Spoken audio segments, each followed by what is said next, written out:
Assalomu alaykum, qadrli yurtdoshlar, hurmatli mehmonlar, ko'rsatuvimizning doimiy ekspertlari. Bugungi mavzuyimiz tibbiy ko'rikdan o'tish shart bo'lgan kasb egalari haqida. Aslida o'zi qaysi kasbda bo'lmaylik, tibbiy ko'rikdan o'tganimiz to'g'ri yo'l, sababi har qanday kasallikni oldini olish, o'sha kasallikka chek qo'yish, kasal bo'lmaslik uchun ham hammamiz doim tibbiy ko'rikdan o'tib turishimiz kerak-da. Har bir inson ishga joylashayotganda tibbiy ko'rikdan o'tishingiz kerak degan gapni eshitgan.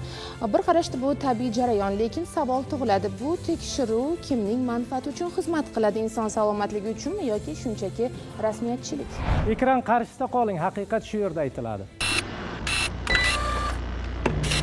O'zini hayoti uchun mas'ul bo'lgan inson tibbiy ko'rikdan o'tishi kerak. Tibbiy daftarcha ochtirdimi, bu o'zini sog'lig'ini muhofazasi uchun. Tibbiy ko'rik kitobchalarni bular ko'p yuzak qilinadi. Bu ham bir qandaydir korrupsiyaning bir kichik ko'rinishi emasmi?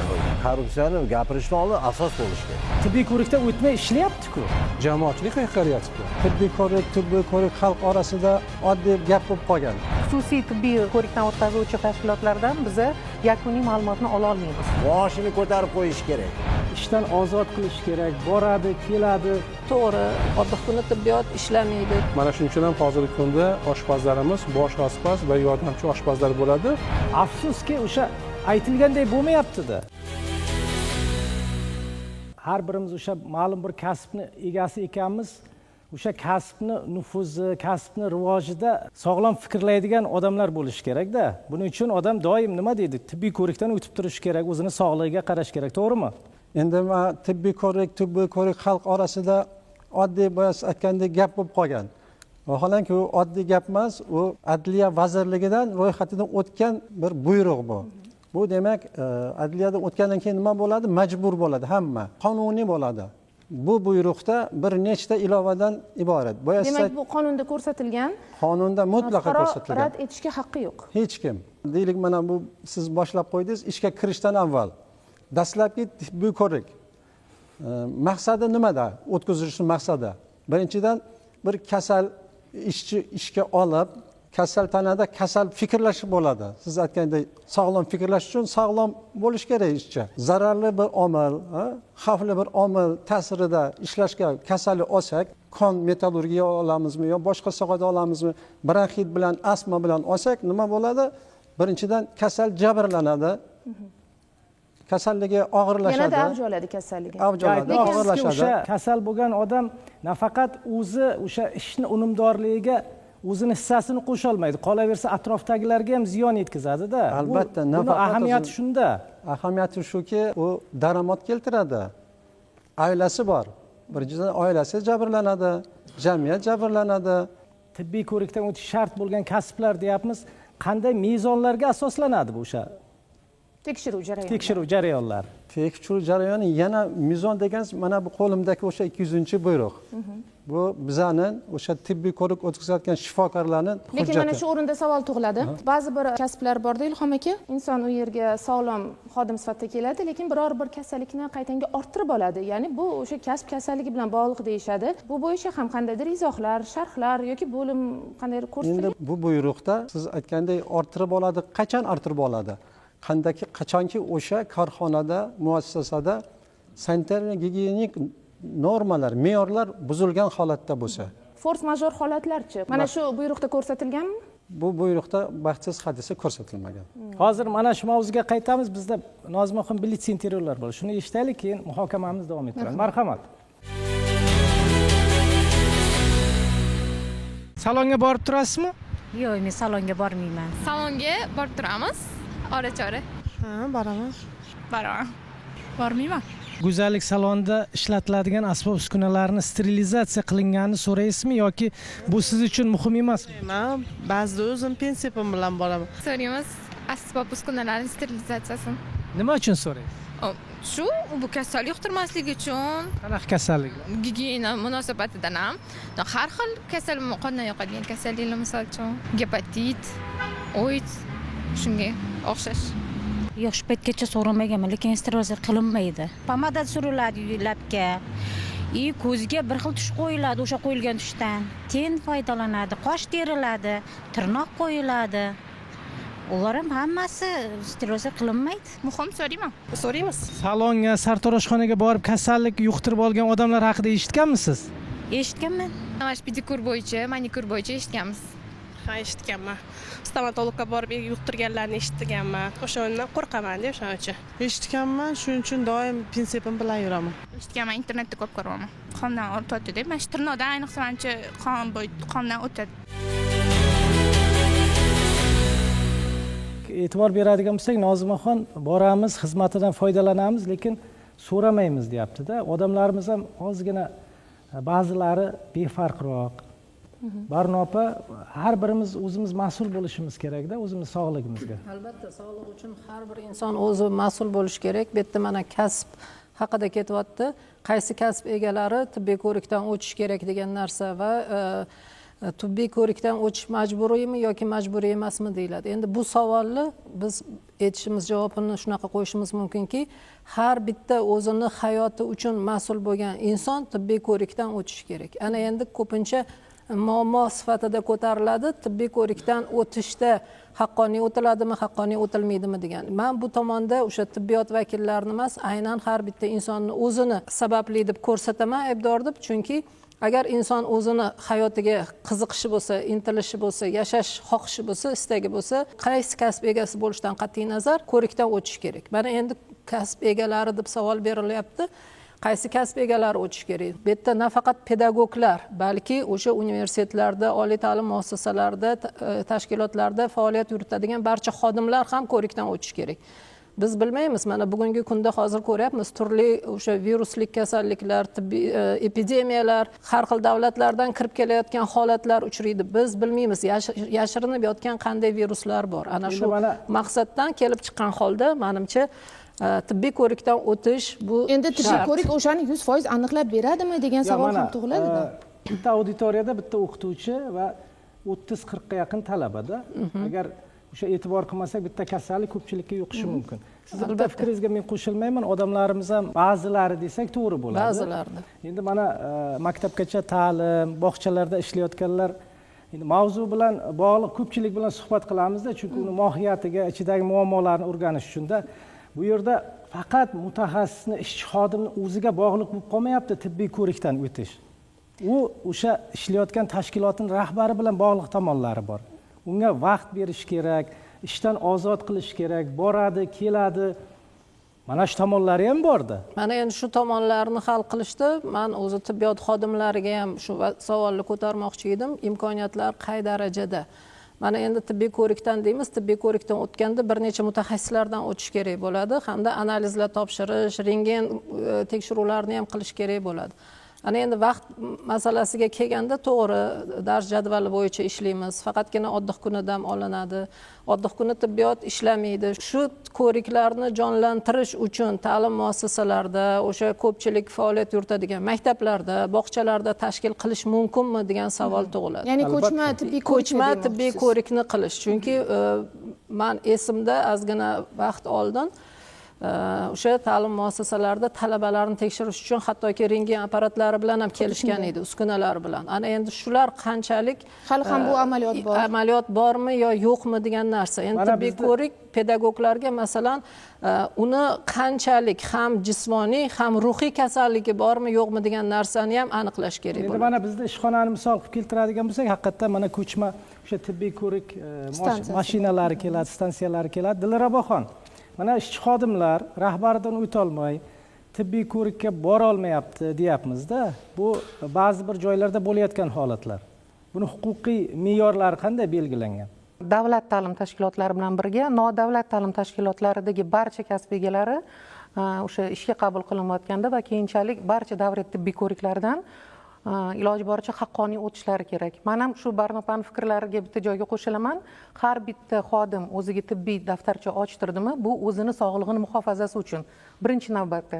Va boya siz aytib o'tayotgan qanchalik ularni haqqoniy o'tishi yoki haqqoniy o'tilmasligi bizani sanepid qo'mitani barcha tuman bo'limlari, boshqarmalari, viloyat boshqarmalari tomonidan doimiy ko'rik tekshiruvlarimizda, monitoringlarimizda, rejali tekshiruvlarimizda biz bu narsani nazoratga olganmiz va siz aytayotgan narsalar qanchalik hozir hayotda to'g'ri emasligi haqida man bu narsaga to'xtalib o'tmoqchi emasman. Nimaga? Chunki hozirgi kunda bu tibbiy ko'rikni o'tkazuvchi tashkilotlarimiz ham ikkiga bo'lingan.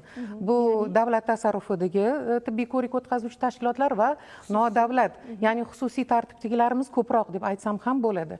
Shu orada men yana bitta narsani aytib o'tmoqchiman. Yo'q, qarang, shoshmang. Ikkita yo'nalishda deyapsiz. Demak, mutaxassis xususiy sektorga borib tibbiy ko'rikdan o'tish agar bu huquqiga bog'liq, to'g'rimi? davlat tasarrufidagi tashkilot, ya'ni davlat tasarrufidagi tibbiy ko'rikdan o'tkazuvchi tashkilot bo'ladigan bo'lsa, biz ular bilan uzviy bog'liqmiz. Ya'ni ular bilan xohlagan vaqtimizda yoki bo'lmasam reja asosida biz o'sha tibbiy ko'riklarni naqadar haqqoniyligini solishtirish orqali biz buni tekshiruvdan o'tkazib, buni tagiga yetishimiz mumkin. Demak, xususiy tibbiy muassasalar berayotgan ma'lumotnoma u yaroqlimi?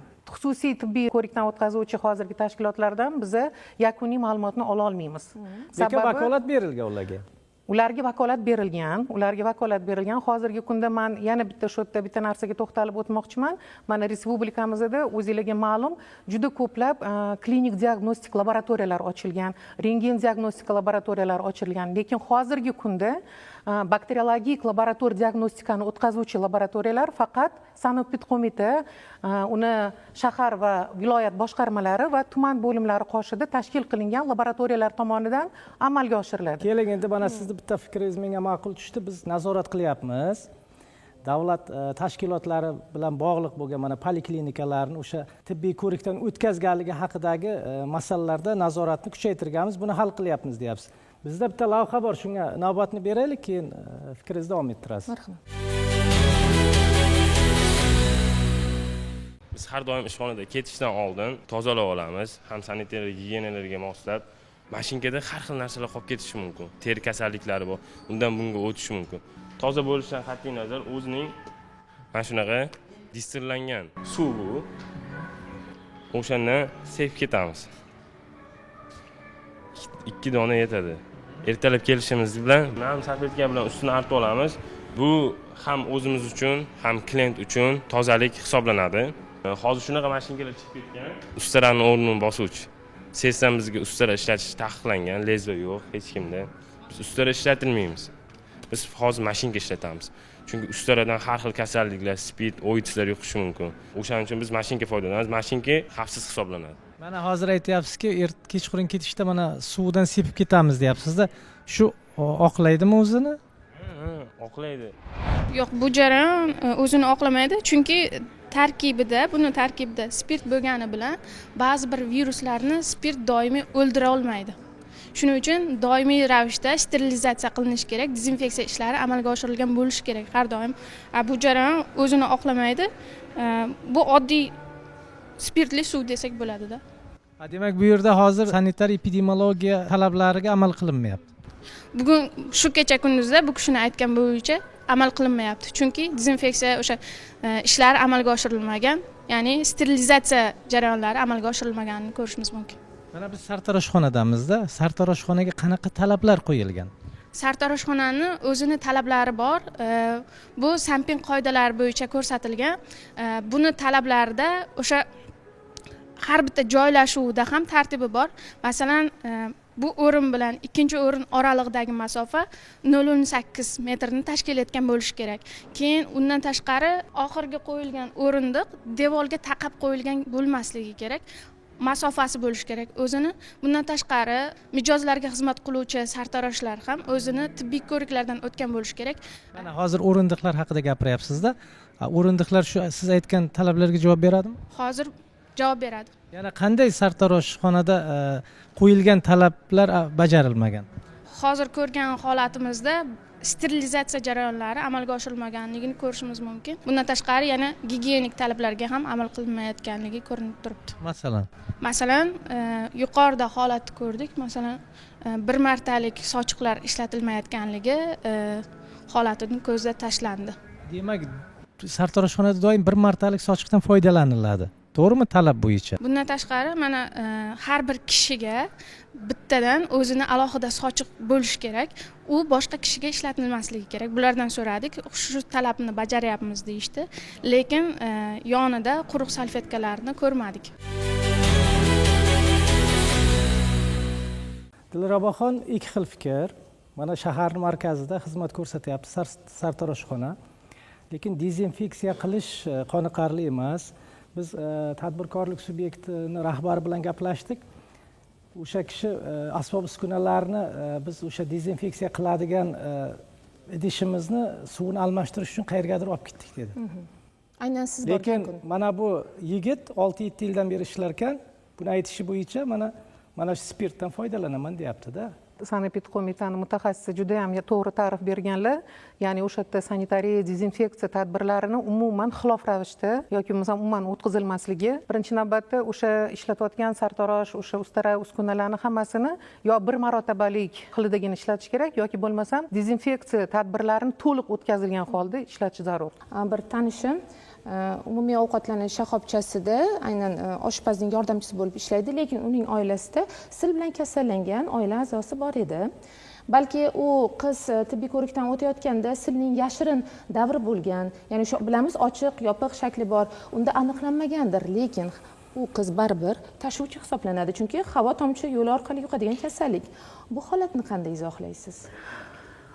Oilada sil bilan kasallangan bemor bo'ladigan bo'lsa, hozirgi kunda barcha muloqotdoshlar, ayniqsa eng yaqin muloqotdoshlar hisoblanadi. Bir oilada birga yashab istiqomat qilgani uchun muloqotdagilarni barchasi, yosh qari, go'dak bo'ladimi, o'quvchi bo'ladimi, yo talaba bo'ladimi yoki nafaqaxo'r bo'ladimi, bularni barchasi fluorografik ko'rikdan o'tish kerak albatta. Va siz aytib o'tgan oziq-ovqat mahsulotlari sohasi bilan bog'liq inson bo'ladigan bo'lsa, bular ham albatta o'sha fluorografik ko'rikdan o'tishi zarur. Va bundan tashqari oiladagi muloqotdagilar nafaqat fluorografik ko'rikdan, balki mikobakteriyalarni aniqlash, ya'ni bakteriologik balg'am laborator analiz ko'rigidan ham o'tiladi. Yana bitta masala bor.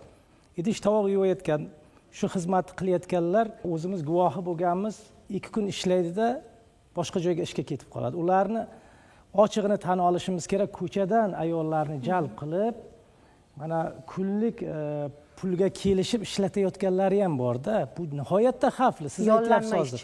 Yollanma ishchilar. Hattoki xonadonlarga ham yollaymiz. Bu tibbiy ko'rik, tibbiy daftarcha haqida. Sartaroshxonaga kimda munosabat bor? Mana biz qo'rqmasdan borib xizmatidan foydalanyapmiz, lekin dezinfeksiya ishlariga amal qilmayapti. Marhamat. Hozir o'zimni ham o'ylantirib qo'ydi, lekin bir shu narsani o'ylab ham turardim. Tez kirib turamiz. O'sha kirganimda asbob uskunalarga qarab, bular dezinfeksiya qilinarmikin, hattoki mana taroqlar turibdi. Ko'pchilik hozir ko'chadan so'raganda, suhbat bo'lganda qosh terish, tirnoq haqida gapirishdi-yu, lekin asosan soch turmagi uchun kiriladi. Endi qosh terganda pinsetlarni nazarda tutishyapti, lekin taroqlar qanchalik dezinfeksiya qilinadi degan narsa meni ham o'zim ko'p o'ylantiradi. Endi bu yerdagi muammo menimcha o'sha sanepidstansiyalarni tekshiruvi sal bo'shashib qolmadimikin degan masala turadi. Yashang. Men fikringizdan shuni angladimki, siz ham hatto kirganda so'ramagansiz. Kirganimda so'ramaganman. Ya'ni biz nima uchun so'ramaymiz? O'zbekchiligimiz bor, xafa qilib qo'ymayman. Bundan tashqari vaqtimizni ham ayaymiz. Yo'q, vaqtimni ayamayman, lekin o'sha yerdagi bizga doimiy xizmat ko'rsatadigan odamlarni dilini ortib qo'yishdan ertaga kasal bo'lib qolsangiz. Kasal bo'lib qolishim endi biz aytamiz, joningizga oro kirmaydi. Yaratgan o'zi asrasin deb ketamiz. Mana shu psixologik tomonlarga e'tibor qarataylik. Eng avvalo ikkitaga bo'linadi. O'zi odamni qanaqa sevishi, o'zini sevish va boshqalarni sevish. Egoizm degan narsa bor, altruizm degan narsa bor. Egoizm degani qancha foiz bo'lishi kerak, o'zingizga ko'proq qanaqa ahamiyatingizni kuchaytirishingiz kerak va boshqalarga, atrofdagilarga qanaqa.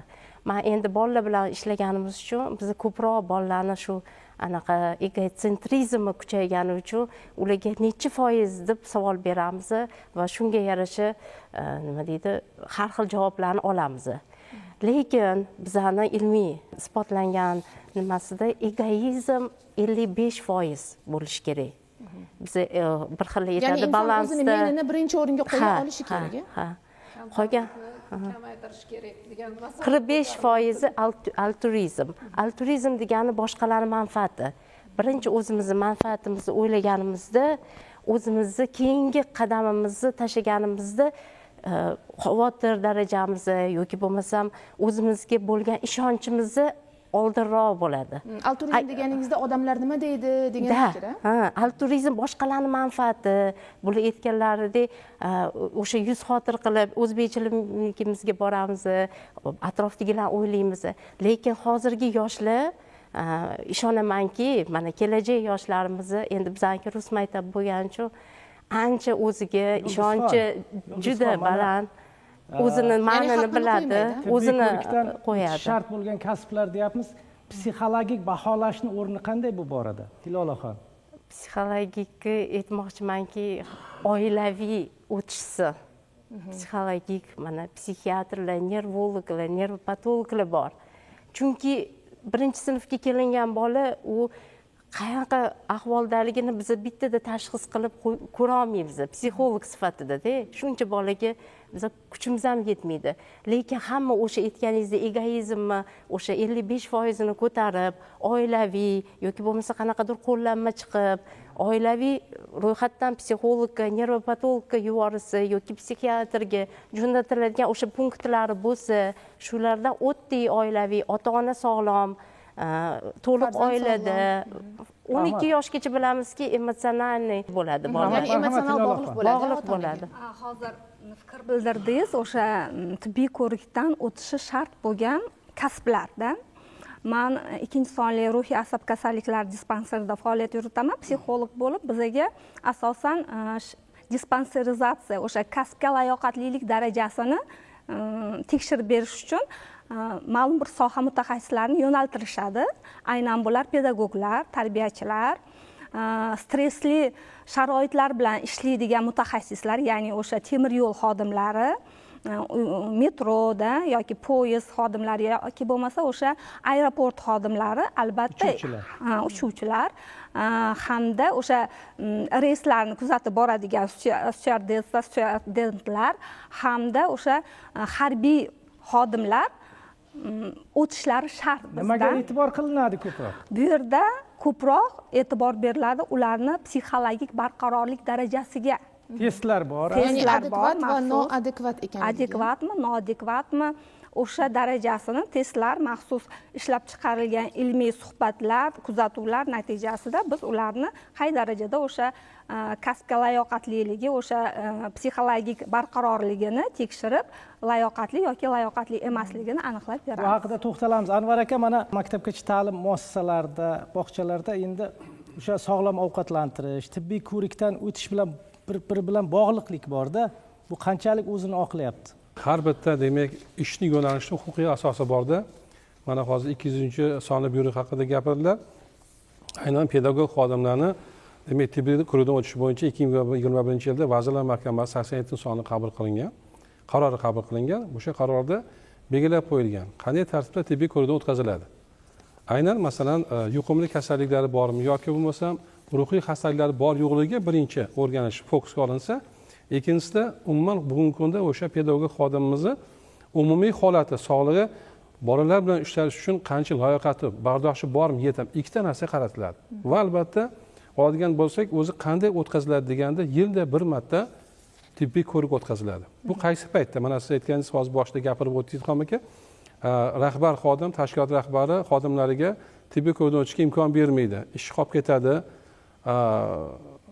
Ish soatini kim ishlab beradi degan masala. Bunga yechim topilgan maktablarimizda, umumta'lim maktablarida har avgust oyida biz respublikada ikkita vazirlik, maktabgacha maktab ta'lim vazirligi hamda O'zbekiston Respublika Sog'liqni saqlash vazirligi birgalikda kelishib, avgust oyida to'liq o'tadi. Ya'ni yuklama kam bo'lgan payt. Yuklama yo'q, ta'til paytida bemalol hammasiga ulgurishadi. Mana endi maktabgacha ta'lim tashkilotlarida ularda ta'til bo'lmaydi, bilasiz, 365 kun, faqat shu 5 kun ishlaydigan bo'lsa haftasiga, ularda shanba kunlari bor.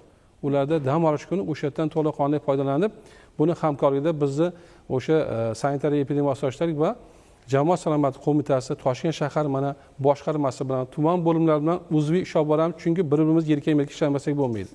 Va shu o'rinda mana o'zingiz aytdingizki, sog'lom ovqatlantirish masalasi. Eng asosiy masala sog'lom taomlar sog'liqni deymiz. Insonni bolaligidan to'g'ri ovqatlantirish yo'li, ratsional ovqat yo'li qo'ymas ekanmiz, biz turli xil kasallik kutaveramiz. Mana shu jamoatchilik eng ko'p shakllangan joy bu maktabgacha ta'lim tashkiloti bog'chalarimizda 30-35 tadan bola bo'ladi. Maktablarimizdagi kontingent 35 tadan sinfda. Mana hozir o'zingiz aytdingiz, haligi sil kasalliklarining bugungi kundagi ahvoli. Mana shu to'laqonli ovqatlarni sifatli va o'sha ratsional bolani o'zini yoshiga, ruhiy, fiziologik holatiga mos bo'lgan ratsionaldagi ovqatlarni yemasligi ham, to'laqonli vitaminlik olmasligi ham turli xil kasallik kelib chiqish sabab Anvar aka, sog'lom ovqatlanish, sog'lom muhit, sog'lom tarbiya bu nihoyatda muhim siz aytganingizdek. Lekin mana bog'chalarga oziq-ovqat mahsulotlari keladida. Mana shuni yetkazib berish firmalari o'rtasida shaffoflik qanday ta'minlanadi?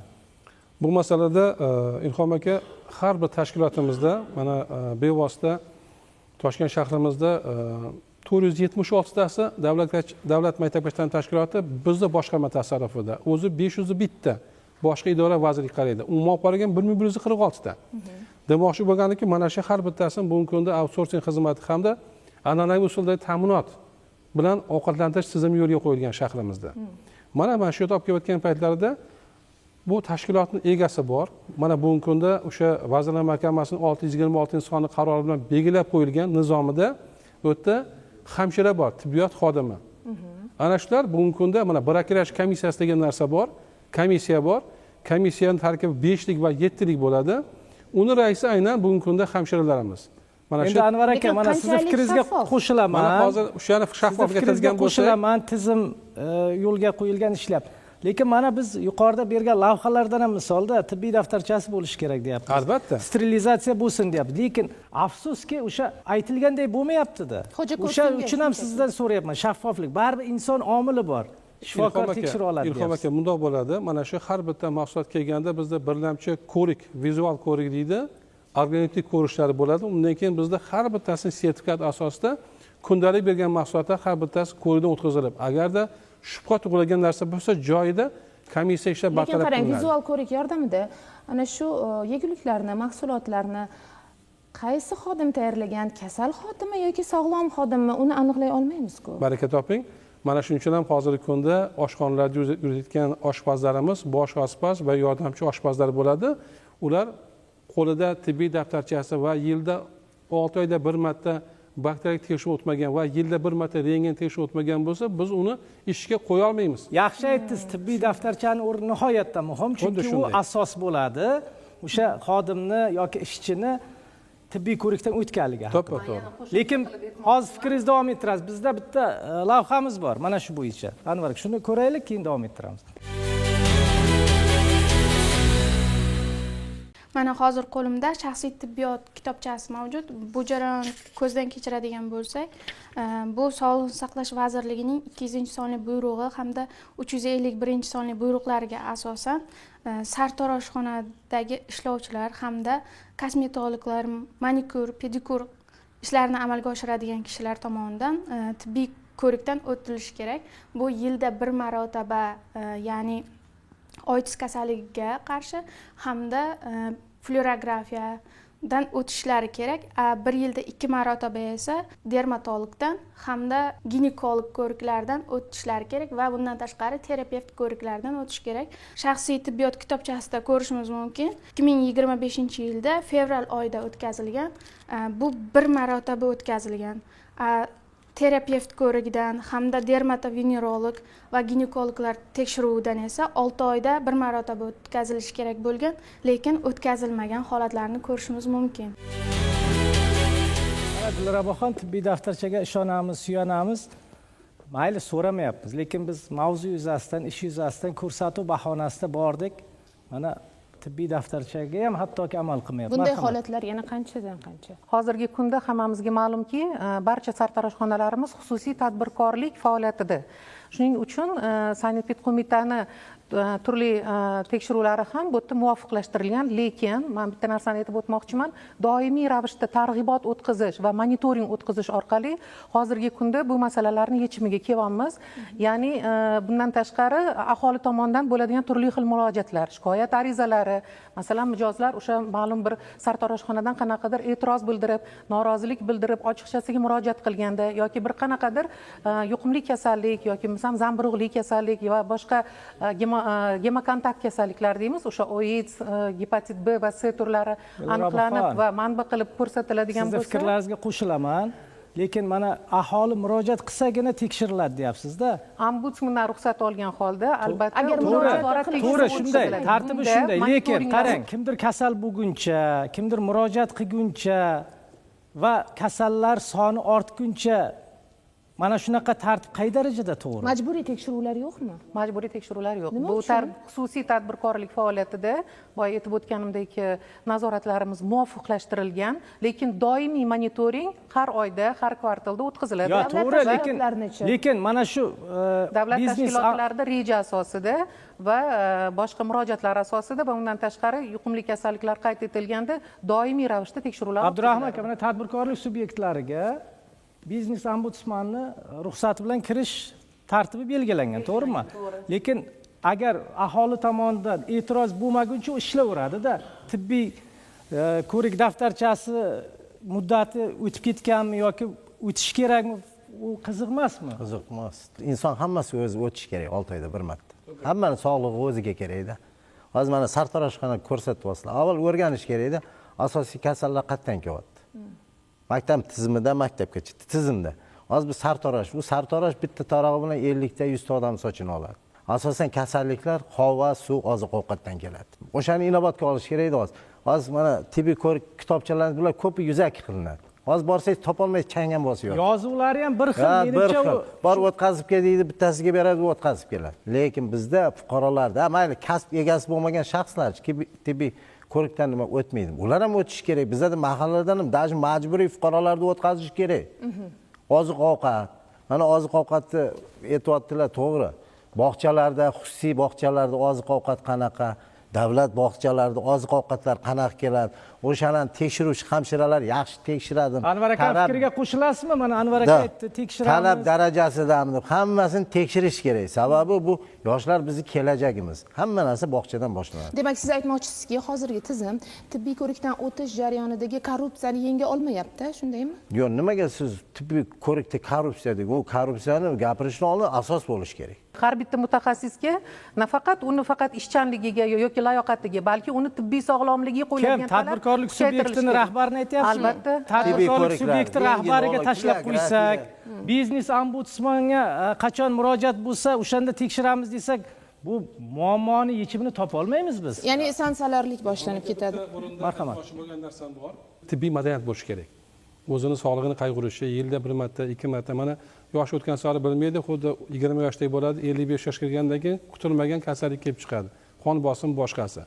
Xuddi shunday emas, sartaroshxona misol aytgan bo'lsak, nafaqat bu sanitariya qo'mitani, bu vakillar, shifokorlar, buni jamoatchilik haqiqatyapti. Ha, odamlar o'zi mas'ul bo'lish kerak demoqchisiz. Lekin qarang, tibbiy daftarchada o'sha tibbiy ko'rikdan o'tmay ishlayapti-ku. Shu o'rinda bitta muammoni ham aytmoqchi edim. Psixologlarimiz va mendan oldingi bo'lgan suhbatlarni davomi sifatida ketadi. Bu yerda nafaqat kasb egalari, balki hamma, shu jumladan faqat bog'chalar emas, oliy ta'lim muassasasi talabalari ham tibbiy ko'rikdan doimiy ravishda o'tish kerak. Menda hozir bitta shunaqa muammo turibdiki, 086 spravka qabul uchun talabalarga bu bekor qilindi. Hujjat topshirishdi. So'ralardi. Lekin mana 30 yilga yaqin, 30 yil atrofida men shu ta'lim sohasida ishlayotgan bo'lsam, oldingi paytlarda qabullarni hujjat olingan, hozir elektron yuklanadi. O'sha hujjat olgan paytda ham boya aytgandek, borib tibbiy ko'rikdan o'zini salomatligi uchun qayg'urib emas, yuzaki spravka olib kelgan holatlar bo'lgan va bizda shunaqa holatlar tajribada bo'lganki, o'sha salomatlik nima uchun tekshiriladi? Talabani juda kuchli o'sha psixologik kasallik bilan kirgan talabalar bo'lgan. Lekin talabalar safidan chiqarish degan tartibda aynan sog'lig'i bo'yicha chiqarilmaydi. Hozir asosi yo'q. Hozirgi kunda birato'la talabalar safidan chiqarish bekor qilingan. Bu yerda endi o'zini sabablari ko'rsatib beriladi. Undan tashqari o'sha tajribada shunaqa narsalar bo'ldiki, yuqumli kasallik, boya sil kasalligi deysiz, sil kasalligi chiqqanlar bo'lgan. Bu butun boshlik bir ta'lim muassasasiga kulfat keltiradigan holat bo'ladi. Yaxshi, uni hali ochilmagan forma, uydagilar ham bilmagan, tekshirilganda boshqa hech kimdan chiqmadi. O'sha shizofreniya hattoki degan kasal bo'lgan. Biz 4 yilgacha talabani kechqurun ayniqsa kasali tutib qolgan, tutqanog'i tutib qolgan paytda o'zini tepa etajdan tashiyman degan paytda talabalar yonidagilar ushlab olib, biz zamdekanlar uni ota-onasi viloyatdan yetib kelgancha kravatga boylab kutgan kunlarimiz bo'lgan. Vaholanki sog'lom degan ma'lumot bor. Sog'lom degan narsa Barno opa, yaqinda bir ijtimoiy tarmoqda ajratib qo'yamiz. jamiyatdan ajratamiz deydigan, lekin Endi balki qandaydir tekshirib aniq qaysi holatda mumkin, qayerlarga mumkin degan narsalar bor-da. Shunisiga qarab menimcha bu yana yaxshi masalani qo'ydingiz. Faqat Yaqinda o'qituvchilarni emas, talabalarni ham, o'sha bolachalarni ham qilib biz uni davolash yo'llarini va ko'rish uchun psixodispanser hamda tekshirishimiz kerak. narkodispanserdagi bemorlar Bizda bitta menimcha narsa anonim bor-da, saqlanadi, ular oshkor etilmaydi. Ahamiyat berish kerak deb Davolatish bitta uchun buni biz bilishimiz Yo'q, kerak. sizni fikringizga men Shaxs umuman nomi sir qo'shilmayman. saqlanadi mana shu Bu endi dispanserlarda. 86 masalan talabalar guruhi o'qishga kirgan biz ajratib qo'yamiz. Armiyaga borganda ko'rikdan o'tishadi. Endi aytaman bizda qanaqa? Odamlar yillab tibbiy ko'rikdan o'tib yurganlari bor. Uni to'g'ri qilish kerak-da. Biz chiroyli gapirishdan emas, xalqning muammosini hal. Tibbiy ko'rikdan o'taysiz xususiy poliklinikalarda ko'rikka keldim desa pul to'lang, keyin sizni vrach yo nazorat qattiq emasmi? Nazorat qattiq tadbirkorlik subyektida o'tmasdan bemalol ishlayapti. Demak, qandaydir bir chora ko'rilmaydimi? Sababi nimada Dilrabo xonim? Mana opam singlim yetdi davlat tizimida poliklinika. O'shalar bilan shartnoma qilib, ko'chma tibbiyot olib kelsa, renginolog xonani ajratib beradi. Tarbiyachilar o'zining joyida. Ketma-ket. Bu bizning kelajagimiz sog'lom bo'ladi. Bizda qanaqa kasal bo'lgandan keyin bormaydi-da, o'tib ketgan chaqir doktorni mazam yo'q deydi. Davolagandan ko'ra oldini olgan yaxshi, to'g'ri. To'ppa-to'g'ri biz o'zimiz kasb qilish o'shanda ko'p ham yashaymiz, sog'lom avlod bo'ladi kelajakda. Marhamat. O'zimizni o'qitayotgan o'sha bolalarimizni sog'lig'ini o'ylagan holda maktabda ham tibbiy ko'rikdan o'tkaziladi. Faqat qizlarni, mana misol uchun o'zimizni biriktirilgan poliklinikamiz bor, o'ziga olib boriladi. Mana tashkillashtirib olib borib, mana institutlarda psixiatr, psixologlarga, nervologlarga olib borib o'tkazsa, o'zimiz ham xotirjammiz. Ijtimoiy tarmoqda video tarqaldi. Shizofreniya kasalligi dedingiz, u katta yuk mashinasi haydar ekan, shofyor. Lekin o'sha kasalligi bor. Qancha bir 15-20 ta mashinani yo'l yoqasida turgan. Yo'l transport hodisasi yuzaga Surib keltirgan. borib o'zi to'xtaganda xudo asragan. Yechim hozir hammasiga bor. Shunday agar xastaligi bor, barib o'qishga qiziqish layoqatli bolalarni onlayn bizda hozir platforma shakllantirgan o'qish ta'limida. Unga bularni gaplarda jon borligi borlapanmi, hammasini hisobga olib turib tavsiya qilinadi. Lekin bitta narsa, aytganimdek, jamoatchilikni ko'zi bo'lish kerak. Mana hozir o'sha sartaroshxonaga kirganda har qanday odam bu mijoz kelgan, pul to'laganlik haqqi bor. Birinchi o'sha gigiyenik o'sha talaba asosida sizda qani ishlataman sochingizni bering deb ko'z oldida ko'rib, uni talab qilish hamma huquqi bor. Uni haydab olmaydi, boshqa qila olmaydi. Mana shuning uchun ikkinchi masala aytmoqchi bo'lgan narsam, mana hozir imkoniyatdan foydalanib shahrimiz aholiga aytmoqchiman. Bugungi kunda o'zimiz ta'lim muassasasida to'qnashayotganlarimiz, mana hozir diaskin test. Oldin bizda mantu sinamasi bo'ladi tuberkulyoz kasalligiga. Oldin o'sha profilaktikasi uchun bormi, yo'qmi, tashuvchimi? Mana u qimmat turgan mahsulot hisoblanadi, dori mahsuloti hisoblanadi. Bu dori emas, o'sha muolaja hisoblanadi. Xalqimizga boshqa ancha-muncha mamlakatlarda bo'lsa qilinmaydi. Mana shu bugungi kunda hozir diaskin test degan sinov o'tadi. U nima emas, emlash emas. O'sha insonda, bolajonlarimizda 3 yoshga yetish shu narsada demak moyilligi bormi yo'qmi aniqlash bo'lsa, mana biz Covid ham asosan bizni yoshlarimizdan kattalar oiladagi yuqtirib o'sha asoratlari xunuk holatga olib kelgan. Mana shu jihatlardan bizda ota-onalar tomonidan e'tiroz bo'lyaptiki, bolamga qilmaysizlar, demak bu narsa bu emlash bizni xabarimiz yo'q degan. Bu emlash emas. Buni har bittamiz olishimiz shart. Bu shuni tekshirganda 3 kun turadi. 3 kunda agar hech qanaqa biz o'zi 30 mmgacha qizarish bo'lmasa, hech qanaqa demak kasalligi sog'lom deydi. Ramazon aka mana ish beruvchi, unga qanday huquq va majburiyatlari bor? Balkim ularni sal kuchaytirishimiz kerakdir. Shunda befarq bo'lmas siz aytganingizdek. Tadbirkorlik faoliyatiga ham to'xtaydigan bo'lsak, tadbirkorlik faoliyatidagi har qanaqa korxona bo'ladimi, tashkilot bo'ladimi yoki maishiy xizmat ko'rsatuvchi tashkilot bo'ladimi, ularni faoliyatini tekshirishga albatta o'shani biznes ombudsmandan ruxsat olgan holda tekshiruv o'tkazamiz. Lekin shaxsni tibbiy sog'lomligi haqidagi masalaga biza har oyda kerak bo'lsa har anaqada kvartalda va yil davomida monitoringlar va tekshiruvlar o'tkazib o'sha qanaqadir kamchiligi aniqlangan vaqtida tibbiy ko'rikdan o'tmagan tibbiy ko'rik vaqti o'z muddatidan o'tib ketadigan bo'lsa u shaxslarni biz ishdan chetlatamiz ya'ni qanaqadir jarima qilib yoki bo'lmasam o'sha tadbirkorlik subyektiga jarima chorasi qo'llash emas balki o'sha shaxsni o'zini shaxsiy sog'lig'ini muhofazasiga yo'l qo'ygan kamchiligi uchun biz ularni vaqtinchalik o'sha tibbiy ko'rikdan o'tgunga qadar ishdan chetlatib va haqqoniy tibbiy ko'rikka o'tgandan keyin o'sha kerakli muhrlar qo'yilgandan keyin biz ishga qo'yamiz. Bu sanepid qo'mitaning eng katta talablaridan bittasi shaxsiy tibbiy hujjat bo'yicha. Uni ishdan chetlashtirsak, to'xtatib qo'ysa, uni bola chaqasini kim boqadi degan savollar bor. Biz faqat hamma narsani jarima cheklash yo'q. Masalan, mahalla fuqarolarga yordam qilib, siz tibbiy ko'rikdan o'tganmiz. Eslasangiz oldin bo'lar uchun mahalla yurib, sanitariya ham kelib, xlorni sepib ketadi, qani talab darajada tibbiy patronajlar bo'ladi. Ha, patronajlar bo'ladi. Biz nima bo'lsa xalqni jarima, u bilan ish bitmaydi. Yo'q. Hozir o'zingiz gapiring. Endi bu moddiy tarafdan zarar yetadi u shaxsga demoqchi. O'shani ham kerak yo'q. O'zini sog'lig'ini muhofazasi uchun o'sha ma'lumotlarni joyiga qo'yib qo'yishga biz muddat beramiz va bu muddat ichida albatta o'sha kamchilikni bartaraf qilingunga qadar ishdan chetlatib sizlarda vakolatinglar rosa ko'p. Bu 200-buyruq asosida berilgan. Mana ko'rdingizmi, mana bizda buyruq, qaror unaqa emasda. Bu tomonni ham o'ylab, hammasini chiroyli qilib yursak, ana aytgandek majbur emas, hammani mahalla tibbiy ko'rikdan o'tkazish kerak.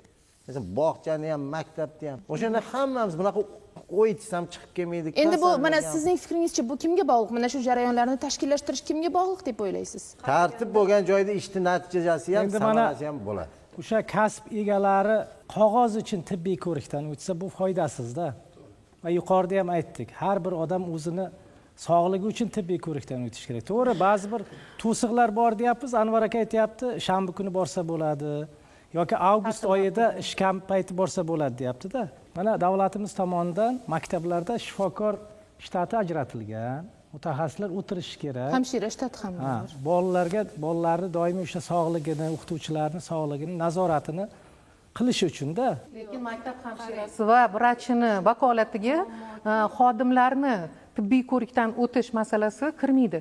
Hozirgi kunda bizning Sog'liqni saqlash vazirligimiz tomonidan juda ham tartiblashtirilgan, ya'ni har yili o'qituvchilar yil boshida tuzilgan grafik asosida, ya'ni o'sha o'zini xizmat ko'rsatayotgan joyi maktab qayerda joylashgan bo'lsa, ana o'sha yerdagi hududiy poliklinika bilan yil boshida tuzilgan grafik asosida bular tibbiy ko'rikdan o'tishadi.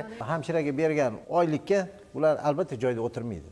Ularning oyligini ko'tarib qo'yish kerak. Joyida o'tiradigan sabab ular haqiqatdan hamma narsa bizda moddiy tomonga bog'lanadi-da, unaqa deganimiz. O'tirmaydi-da. Hozir mana davlat tizimida ishlaydigan больницаlar mana sog'liq vazirligida seni gapiryapti. Davlat tizimidagi kasalxonalarda vrachlar, xirurglar o'ta ish tugatadi-da. Yana bundan tashqari xususiyda ham ishlaydi. Qo'shimcha. Men aytaman, nima islar desam, xususiyda 12% NDS borda deydi, oylik ko'proq deydi. Qayerda pul ko'p bo'lsa, hammasi o'sha yerga. Yana bitta masala bor. Men o'shaning uchun e'tibor bermoqchiman. U ham maktabda o'tiradi. Masalan, hamisha o'tirish kerak. Maktabda qancha odam o'qiydi, bolalar o'qiydi. Ular qo'li kesilib qolish, yiqilib tushishi mumkin, tez yordam. Ularga masalan, men aytmoqchiman, bularni maoshini ko'tarib qo'yish kerak.